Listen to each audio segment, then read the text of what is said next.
Welcome to the show. I'm Coyote Okikulu here in Lagos, and Lunchtime Politics begins right this minute. Well, 10 days to go, President Muhammadu Buhari's government ramps up last-minute activities, remaining ministry, approving more private universities, as well as other projects. The Labour Party leadership impasse takes another turn as the NLC's political arm disowns Lamidi Akpakpa as acting national chairman of the party. But he replies, saying he's only following the rule of law. Plus, Rivers State Governor Nyesom Wike breaks silence on the demolition of Bayelsa state property, says action is not politically motivated and he owes no one an apology.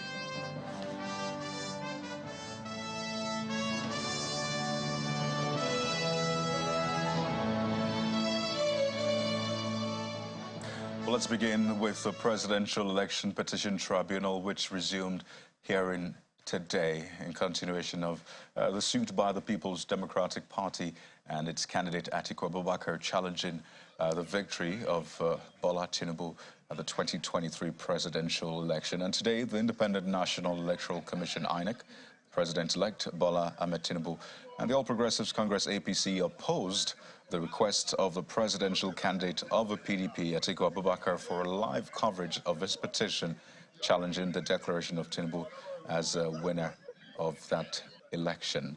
In their separate objections, they insist that the solemn nature of a court will be put in jeopardy if this is granted. The electoral body objected on the grounds that a courtroom is for serious business and not a market. Well, counsel to Tinubu, Wala Olanikpekun, said that Atiku's request was not only surprising but dangerous, as it was capable of prejudicing the court. He further told the court that Atiku should not be allowed to turn the court to a football stadium, a crusade against, or rather a crusade ground, a theater or film grounds where all manners of telecast are permitted. And the senior lawyer said that the court should not grant an order that cannot be enforced or supervised, adding that the present moment is not the best time for such a request to be granted. The counsel to the APC, Latif Fagbemi, also faulted the request, adding that the facility and the policy document are not there for the application to be granted. Well, this is an ongoing development at the Presidential Election Petition Tribunal, and we'll be bringing you updates, particularly on that application by the PDP, as well as the Labour Party, for a live broadcast of the proceedings at the court. But let's talk about the executive arm of government now. Call it dying minutes decision. The Federal Ministry of Aviation has been renamed the Ministry of Aviation and Aerospace of Nigeria. The Minister of Aviation, Senator Hadi Sirika, who made the announcement, explained that the alteration became expedient because it is on the exclusive list. Also, the Minister of Information and Culture, Lai Mohammed, disclosed that the second Niger Bridge is now ready for commissioning on May the 20th, which falls about 9 days before the official handover date. Let's take a listen to our correspondent, Gloria Mezoke. Fresh from a 2-week leave, President Muhammadu Buhari returns to chair what may be his penultimate Federal Executive Council meeting.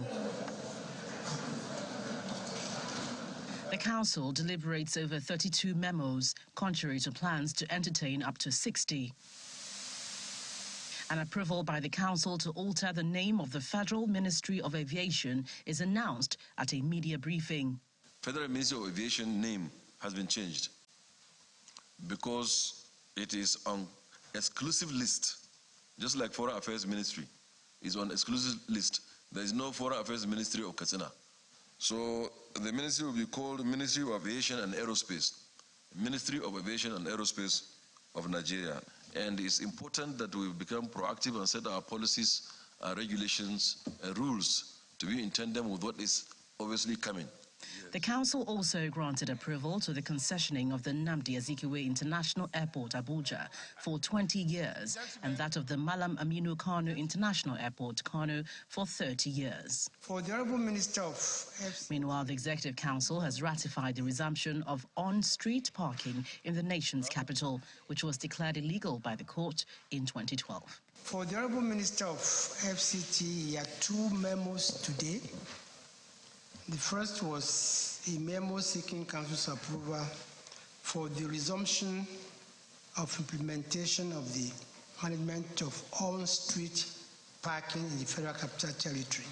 The FCT administration has sought amendment to its laws, and it is now empowered to run and implement, on-street parking in the Federal Capital Territory. Again, $4.7 billion for the development of Ondo Multipurpose Port, Ilaje, Snake Island in Lagos, and Burutu in Delta Port have been approved by the Federal Executive Council. Thank you. It is unclear if this would constitute the last Federal Executive Council before the valedictory session billed for the 24th of May, as no less than 30 memos may still require the attention of the Council. From the presidential villa, Gloria Umezuke, Channels Television News. And now to party politics. The Nigerian Labour Congress Political Commission has disowned Mr. Lamidi Akpakpa as the Labour Party's acting national chairman. In a statement, the secretary of the NLC Political Commission, Mr. Chris Oyot, described Mr. Akpakpa as a meddlesome interloper. And part of the statement reads, "It is clear that Mr. Lamidi Akpakpa is a meddlesome interloper who is being used by reactionary forces to deny Nigerians the benefit of an alternative political thought and organization geared towards genuine national redemption and transformation." The NLC Political Commission wishes to reiterate its earlier statement disowning the so-called factional leadership of the Labour Party led by Mr. Lamidi Akpakpa. However, in a swift reaction, Mr. Akpakpa says that the NLC's constitution is separate from the Labour Party's constitution and one cannot override the other. He also questions the decision to recognize Mr. Julius Abure as a chairman in spite of court orders asking him to step aside. He was speaking while answering questions on our breakfast program, Sunrise Daily. I am not saying I'm not after a position. Step aside. When you step aside, somebody must take over. Elected, somebody that's democratically elected should take over, not somebody the platform of NSA until you see that they are saying they recognize Aburi. NSA has its own constitution. Labour Party has its own constitution. You cannot combine both. NSC's constitution cannot override Labour Party constitution. It is not the same. No vacuum in any system. As of today, I'm the only person who has the right to be there. If tomorrow there's another order that say don't do that again, I will leave. I'm not so interested in forcing myself to anybody or forcing myself on the party. Well, let's get some learned or scholarly insights, if you will. We're joined on the program by Professor Michael Looney, who's a professor of political science, Babcock University. He joins us virtually from Ogun State. Good afternoon, sir. Thank you for joining us on the program. Thank you. Good afternoon. I know that maybe there might be some classroom time to take a look at these issues, analyze it, take a look at the theories. So maybe you can give us an insight. Is there some sort of theory that explains what we're seeing playing out in the nation's political space, particularly now with the Labour Party? The politics and crisis are synonymous. The two go hand in hand. And the ability to be able to resolve crisis within the party is telling us that we have good party managers. So there are a lot of theories about party formation and management of party crisis. Labour Party is not a new party, but just a rejuvenated political party. And all these teething problems are expected to come in. And it is better it comes now than later. Because the two men at the center of the crisis, they are, one is claiming it's not new, the other one is claiming it's new. But they are already in court. And if what we witnessed at the tribunal yesterday was anything to go by, I mean, they have been barbaric, and they have been barbaric about it. That is not how to handle a crisis, through public humiliation. A party that is aspiring to lead the nation should have a better civilized manner of resolving issues. I don't know Aburi, nor do I know Apankpa. But the way the man was humiliated in the court yesterday says a lot about the new party. The new party should devise a very civilized manner of resolving a crisis. Apankpa is saying that since Aburi is suspended, or the court is asking him to step aside. That is I don't know what is actually the true position of things. But the man claimed that there's no vacuum and he should be allowed to run the party pending when Aburi case will be resolved. But I could suspect there's no trust in him. There's a problem with him by the party. The party members don't trust him. They have a strong belief, although he has been consistently asking for evidence, that the party members who have evidence that they want to truncate the ongoing tribunal case should bring them out. That he is not after truncating the case at the tribunal, but he's just trying to make sure that Labour Party is not it's not particular. I mean, it's not a party without a leader for now, and that all he's trying to do is to ensure the continuation of the party.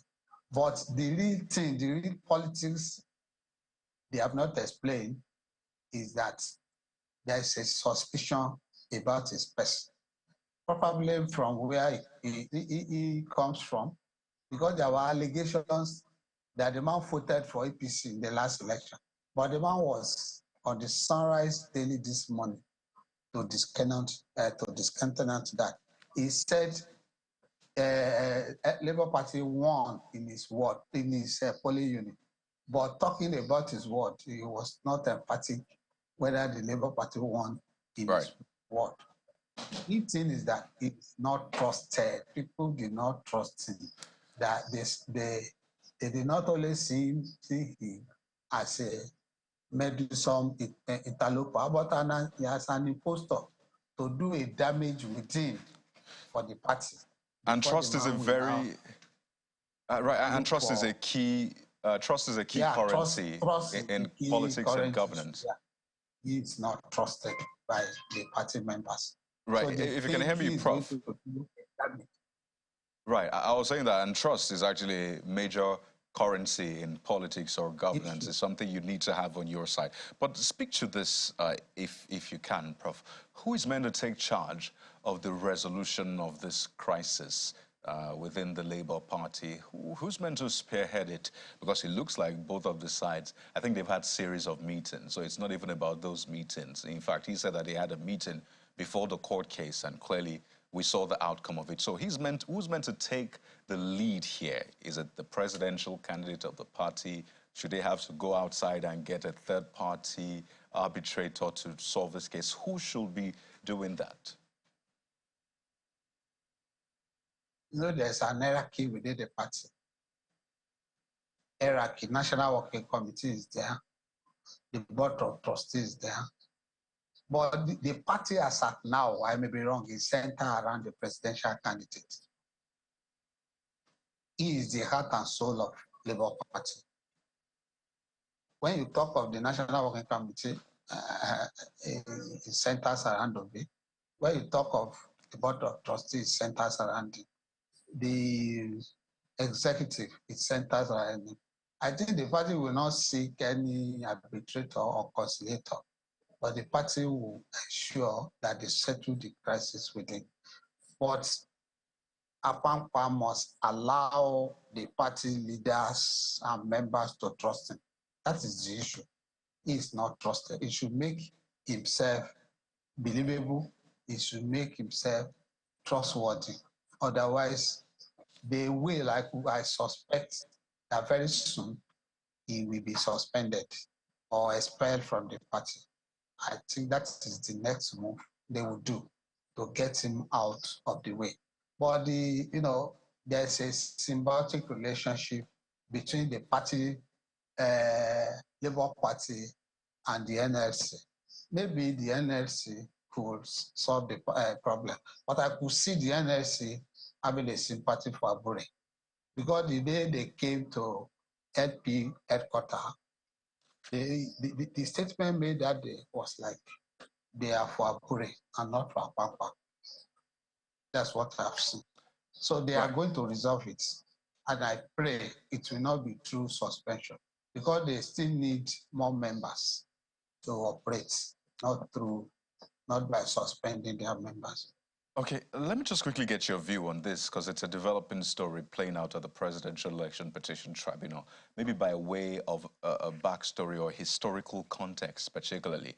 And it is this application for, the live proceedings of the court to be televised. Yes, this case is before the court.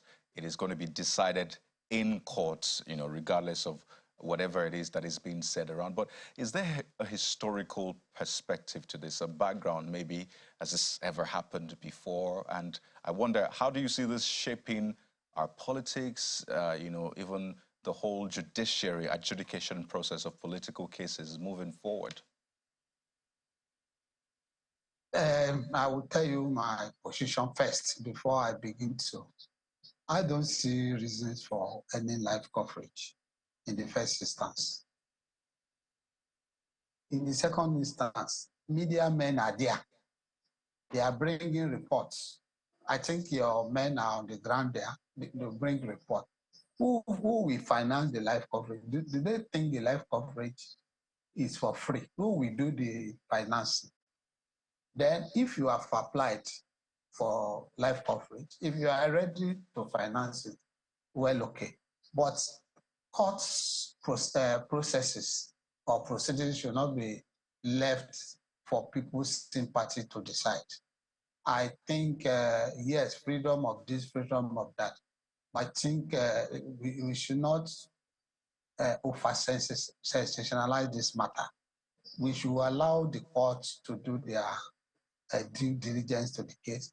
Then during judgment, it could be televised nationally and internationally. But for the proceeding, I think that is asking for too much.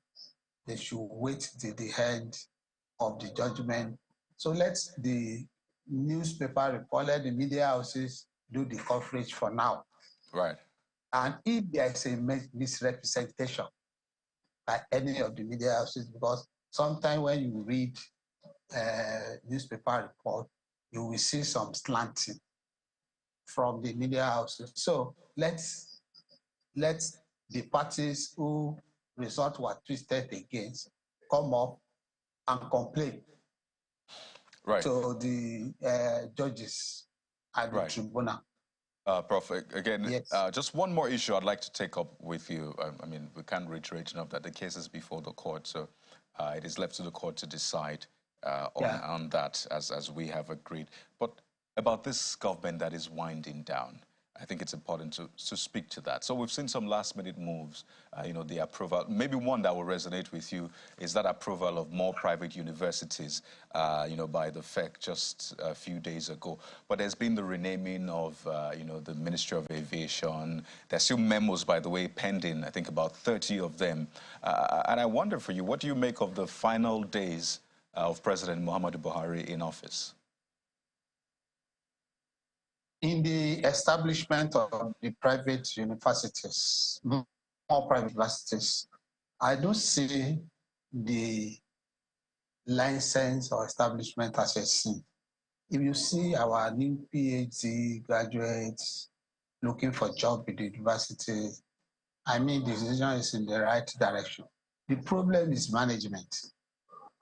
You see, we that are even on the ground for over 20 years now, though Babcock is not struggling to survive, we are not.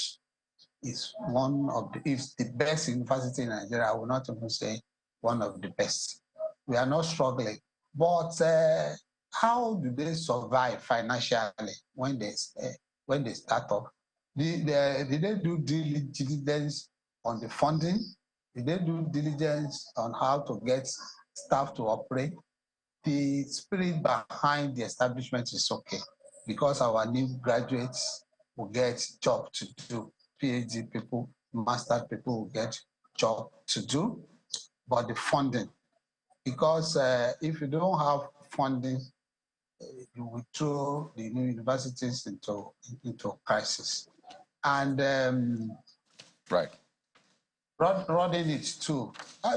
Maybe people like me can get a job for vice chancellor if they apply for VC in one of Okay. the 37. Well, Prof, that's a very interesting angle to this conversation. I'll put up my application and go and apply.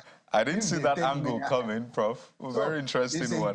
But it's a job for the people. Right. Interesting perspective there. But we have to thank you so much. Quite interesting conversation. Professor Michael Oni is Professor of Political Science, Babcock University. I don't even want to get into the university wars because some will tell you it's UI, it's Unilag that is the best. But we'll leave that conversation for later. Babcock. Thank you so much for your time on the program, Professor Michael. Thank you very much. All right, let's talk some more politics. Well, this one concerns the South state of Rivers and Bayelsa. We understand that the River State Governor, Nyesom Wike, says that the demolition of 2 properties belonging to the Bayelsa State Government in Port Harcourt, the state capital, is not for political reasons. While speaking at the international wing of the Port Harcourt International Airport on arrival from a foreign trip, he said the demolition of the Bayelsa State property is not the first to be carried out by his administration as part of his urban renewal plan. According to him, despite the interpretations being given to his action, he owes no one an apology as the government plans to use the demolished site to build more quarters for judges in River State.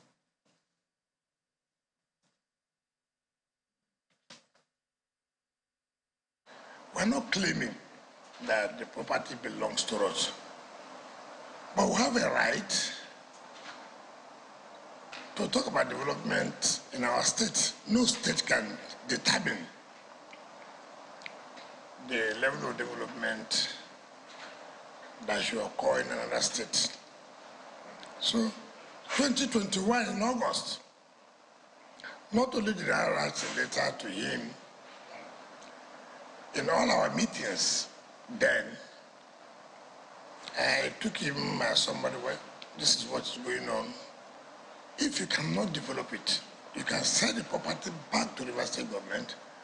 We are willing to develop it, but we cannot allow that property to be the way it is. And he promised me that, no, it's unacceptable, that they will do everything. 2021, not only did we write to you, as a governor, I came to you, pleaded with you severally, and I called our colleagues. I've said, Governor of Oyo, Governor of Adamawa, they're witnesses. And each time I tell them, what is going on? What is happening? Something that will not cost you 300 million naira. 300 million naira since 2021. And you are telling me now, and I had the commissioner writing that, but the governor is going. So what? I will still take decision till 28th. Even in the morning of 29th of May, I will take decision. As a governor, I'm not afraid to take decision. Go to Akasa Street and see what is going on there. If you're a serious government, you cannot allow that. And I have no apologies. And as far as we are concerned, The place has been brought down. We're building judges' quarters. Now to security, search and rescue operation is on to find those yet to be accounted for in the aftermath of Tuesday's attack on a convoy of 2 U.S. government vehicles in Ogbaru local government area of Anambra State by unknown assailants. And according to the Commissioner of Police in the state, Echeng, the State Police Command and other security agencies are working round the clock in concert with the government of Anambra State to find and rescue the missing officials. He asks members of the public who can provide information about the identities and locations of the culprits to kindly assist the police with such information timelessly. Meanwhile, the U.S. Secretary of State Antony Blinken has been explaining that the convoy was carrying 9 Nigerian nationals, 5 employees of the U.S. mission to Nigeria, and 4 members of the Nigeria Police Force. And they were traveling in advance of a planned visit by U.S. mission personnel to a U.S.-funded flood response project in the state. He adds that the motive for the attack is not known and no indication at this time that it was targeted against the U.S. mission. He says the U.S. government condemns in the strongest terms the attack and will work closely with the Nigerian law enforcement agencies in seeking to bring those responsible to justice. Also, the police says the remains of the deceased persons have all been recovered and deposited in a morgue. A civil society organization in Yobe State is seeking more political appointments for women, describing poor women participation in politics as discrimination by men.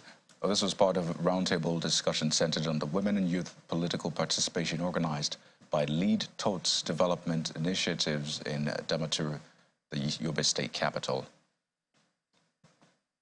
What women are facing is nothing more than discrimination in this society. Though we are fighting for 35%, we have not acquired even 10%, talk more of 35%. And then the issue of this discrimination has been here and then in our own society. We have been embattled by culture, by tradition, and what have you.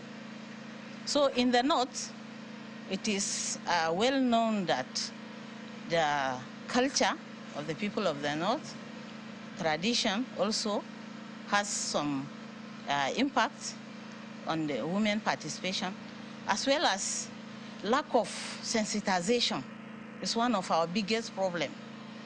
We are not sensitized. The woman doesn't have the idea, the knowledge on how to fight for their own rights. There's this notion that is going on that the women are relegated to the background, women are meant for the kitchen and all of that. So, but over some years now, we'll be coming up with women political participation, sensitization rather, or women political participation in the Northeast. So we are having this program in 4 states currently: Bauchi, Gombe, Taraba, and Gombe State. We're making a case for women yet again. Well, that's it on the program this afternoon. Thank you so much for joining us.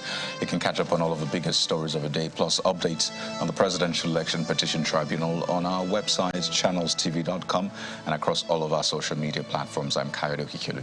Goodbye.